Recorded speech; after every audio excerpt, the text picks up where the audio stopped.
I used to think that working hard was the answer, that if I put in enough hours, clocked in, clocked out, stayed grateful, somehow it would add up to enough. Enough money, enough stability, enough resources to create. But lately, the math ain't mathin'.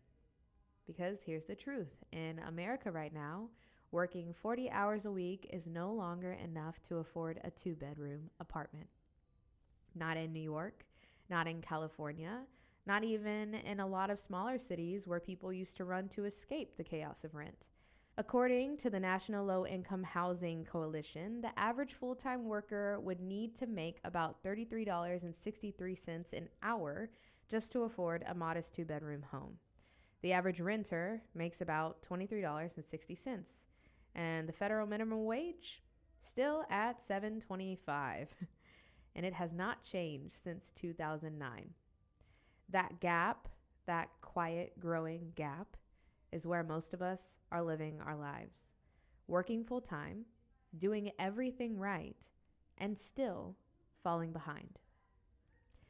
Welcome back to the Suffering for Art podcast, where we explore the highs and the lows of being an everyday creative human. My name is Brianna Kaleen, and this episode isn't just about money. It's about survival. It's about the illusion that if we just work hard enough, we'll be okay. And the painful realization that for so many of us, that's no longer true. But it's also about what we can do next. Because while the system may be broken, we don't have to be. There's this deep ache in our generation, a mix of exhaustion and disbelief. We were raised on the American dream. Go to school, get the degree, work hard, and then one day you'll earn comfort.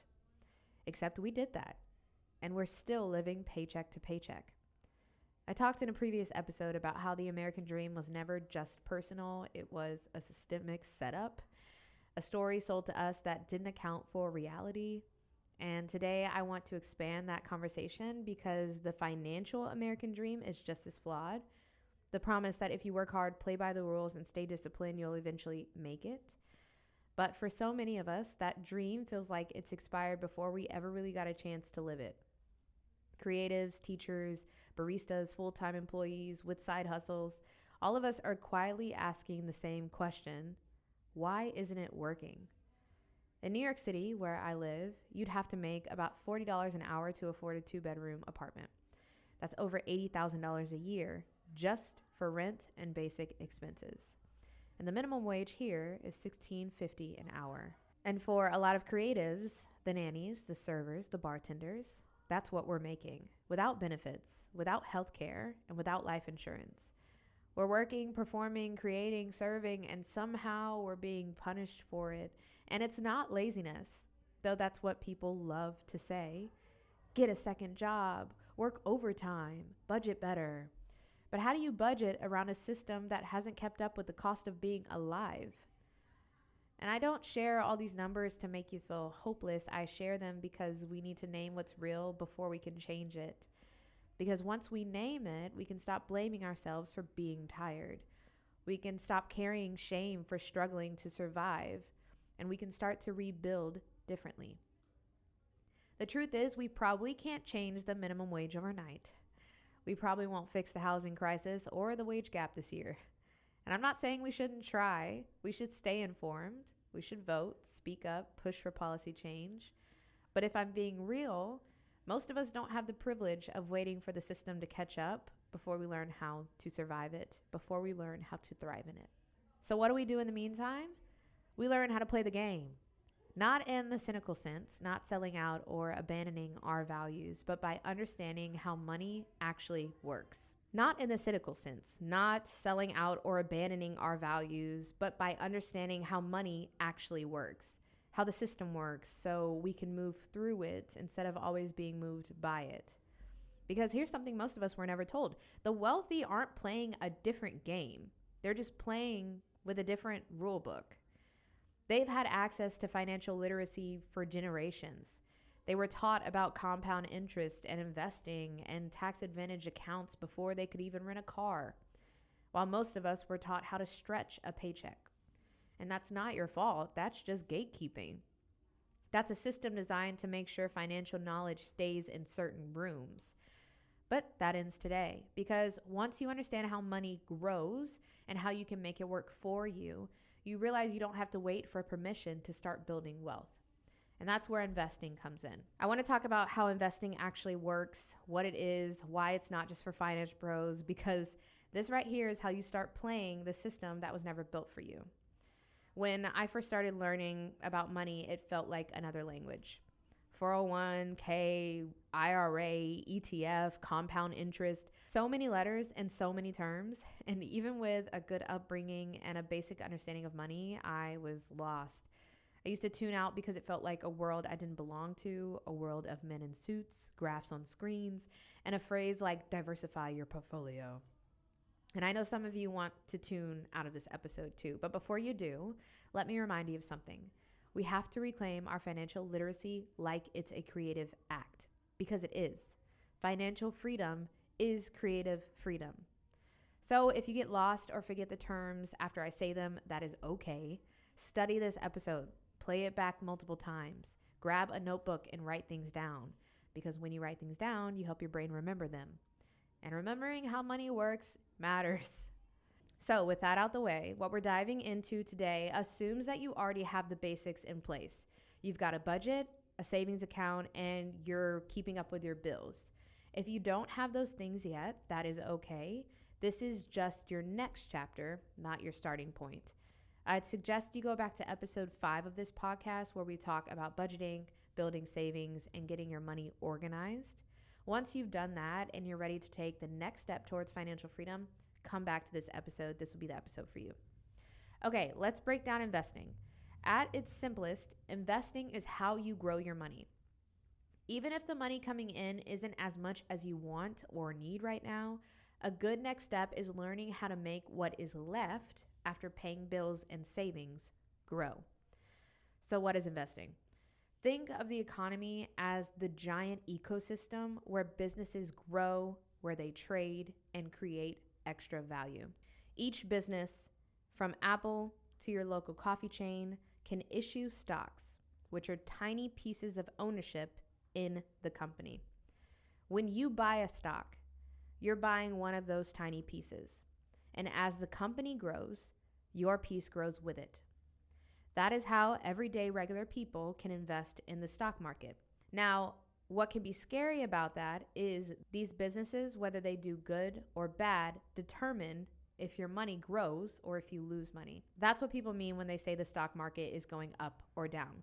There are risky investments where you put in a lot of money in hopes that you get a lot quickly, but that also means you can lose a lot. And there are safe investments that are meant for steady, long-term growth. For beginners, the most trusted and beginner-friendly option, the one most financial advisors will tell you to start with, is something called an ETF. That stands for Exchange Traded Fund. Remember, we talked about how a stock is just a tiny piece of a business?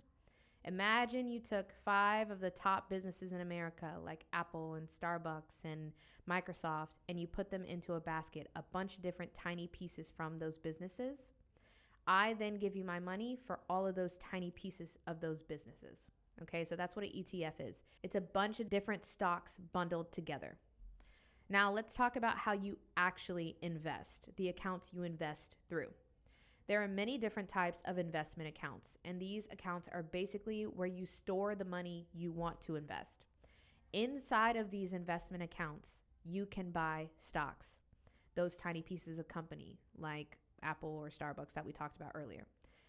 Today, we're focusing on one of the most beginner-friendly and flexible options of an investment account, and that is the Roth IRA. Roth IRA stands for Individual Retirement Account. Here's how it works. You open a Roth IRA account. You can do that through a bank like Fidelity or Vanguard. You take the money that you've already paid taxes on and you put it into your Roth IRA that you opened up. You then invest that money into things like ETFs, index funds, or mutual funds. Then you leave it alone and that money grows tax-free. When you retire at the age of 59, everything that's grown inside that account is yours. No taxes, no penalties. It is yours. Now, here's what makes it unique. You can always take out the money you put in, your contributions, at any time. But you can't take out the money that's grown from your investments until you turn 59 and a half. So for example, stick with me. Let's say I put $1 into my Roth IRA and I invest that dollar into a stock. It grows to $1.50. Hey, if I ever need to take my money out, I can take out the $1 I put in, but I cannot take out the 50 cents that grew from the investment. That 50 cents stays until I retire. That's my future self's money. It's a retirement account, but here's the good news. You can open one at almost any age. And if you're single, you just have to make less than $150,000 a year to qualify. And I know what you might be thinking, okay, but I don't have a ton of money to invest. And that's totally fine. You don't need thousands of dollars to start. Even $25 or $50 a month is better than nothing, because it's not about how much you start with. It's about starting now. A Roth IRA is about time. It's an investment account. It's meant to be long term. If you just put $25 in a month into a Roth IRA and you keep doing that for the next 30 years, when you retire, you could have tens of thousands of dollars depending on how your investments grow. That is what consistency does. That's what time does. That's what your belief in your future does. Now, there's a ton more that we can talk about when it comes to investments. I will also have a PDF linked in the description of this episode that will help you diversify your language when it comes to investments and the different options that you may have. Today, I just wanted to focus on a very simple and very safe way to begin investing. But I know money can always be emotional, especially for artists. It can make people feel uncomfortable. And we've been taught that creativity and capitalism don't mix together, that if you love your work, you shouldn't care about the money that comes from it. But that is just a lie to keep us powerless. Being smart with money does not make you greedy. It makes you free, free to rest, free to say no to work that you don't want to do, free to make art that isn't tied to survival. You don't need to be rich to be free, but you do need a plan. I've said a lot in this episode, and I honestly could talk about this forever. I feel like I always say that in these podcast episodes, but I do want to do a recap that nowadays in America, a full-time job no longer guarantees stability. And I think many of us have been feeling this for a while, but they've just put numbers to feelings that we've had for a long time.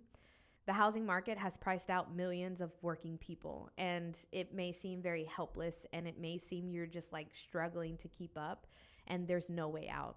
But there is, and you just need the tools, even simple ones, that can help you slowly build security. So I want you to start with these 3 steps. Build your emergency fund. Make sure you have that down. You need 3 months of expenses, even if it takes a year to get there. Once you're able to do that and budget regularly and pay your bills on time, open an investment account. A Roth IRA is a great option. And if you want other options, you can look at the PDF in this description of this episode. And then I want you to set up an automatic transfer, even if it's just $25 a month into an ETF.